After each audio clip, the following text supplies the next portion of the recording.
welcome to the Tabletop Games blog topic discussion. For the win.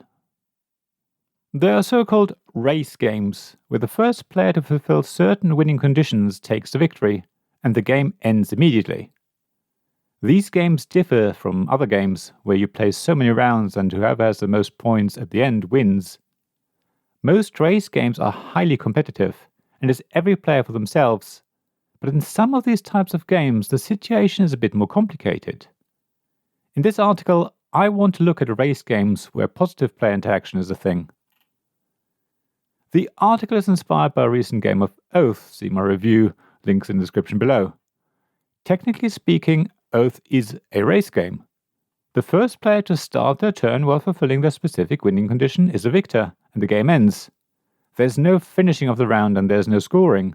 You either win or you lose. It's as simple as that. However, if you have played Oath, then you will know that it's not actually that simple. First of all, the Chancellor doesn't really run a race as such, except maybe a race of endurance.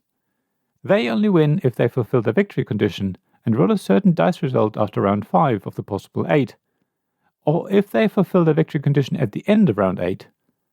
Their aim is more about surviving until the end than being the first to win.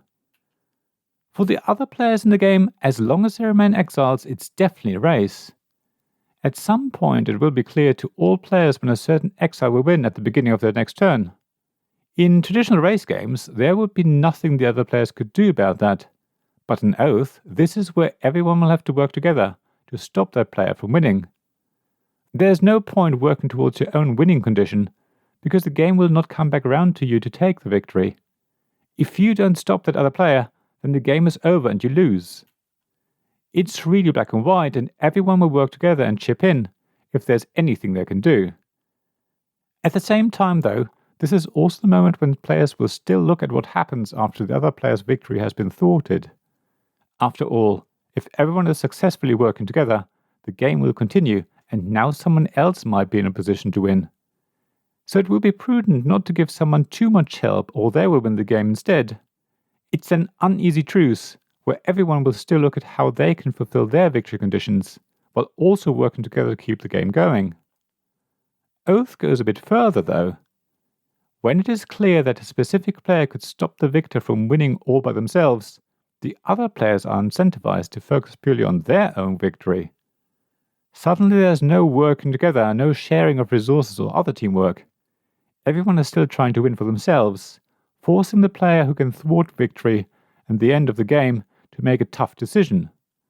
Go it alone and most likely fall behind and have much less of a chance of winning the game, or do nothing and let the player who has fulfilled the victory condition win on their turn and thereby end the game. That's quite unique in Oath, or at least I haven't seen it in other games.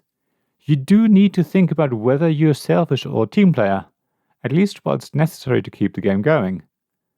If you're ever forced to stop someone's victory all on your own, then you need to consider what you're left with afterwards, and if you're still in a good position to win the game. You also need to look at what position other players will be in and if they're likely to take victory before the game comes back around to you. It's a wonderful mechanism that's not obvious but that develops as the meta of the game.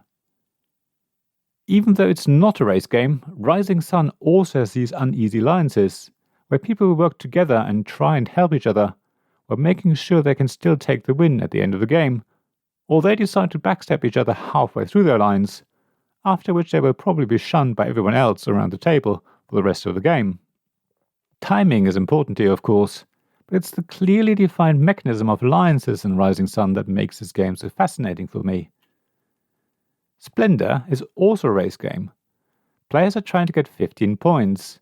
It's not a pure race game though, because reaching 15 points doesn't end the game immediately.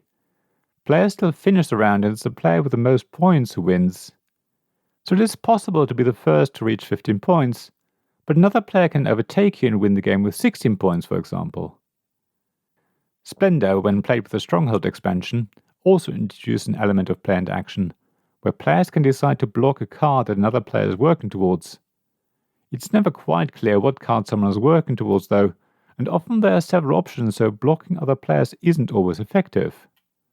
However, what is nice about the expansion is that you can try and bluff. If you put one of your stronghold towers on a card, it indicates to the other players that you're interested in that card. They may decide to bump your tower off that card and maybe even place one of theirs on it. It occupies their turns with that card, so when you're actually after a completely different card, you may be successful in distracting the other players and getting the card you actually wanted. That's why I always play Splendor with the Stronghold expansion when I play with friends.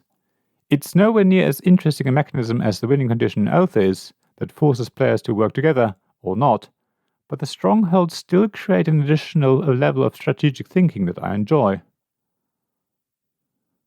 I wonder if you have played race games that aren't purely about focusing on your victory, but that have some interesting player interaction mechanisms, or that develop a certain meta in your games group. I'd love to hear what race games these are, and what it is about them that makes them so interesting to you. Please share your thoughts on the blog at tabletopgamesblog.com. I'd love to hear from you. Thank you for listening to this Tabletop Games Blog Topic Discussion podcast. Please check the description below for links mentioned in this episode, as well as to the written version of this article on the blog. If you enjoyed this episode, please subscribe, give us some stars or leave a review. Please also tell your friends about me, and if you want to offer financial support, check out my Patreon and Ko-fi pages, links to which you'll find in the blog at tabletopgamesblog.com. So thank you again for listening, and I hope to see you again soon. This podcast was made possible by the generous help of my Patreon supporters. Royal Patrons Nicholas Higgins and Sean Newman. Magic Champion Zeb Hicks. Castle Guards David Miller and James Naylor. Dice Masters Alex Bardi, Paul Grogan and Robin Kay. And Shining Lights Gavin Jones, Sarah Reed, Richard Simpson and Tim Vernick.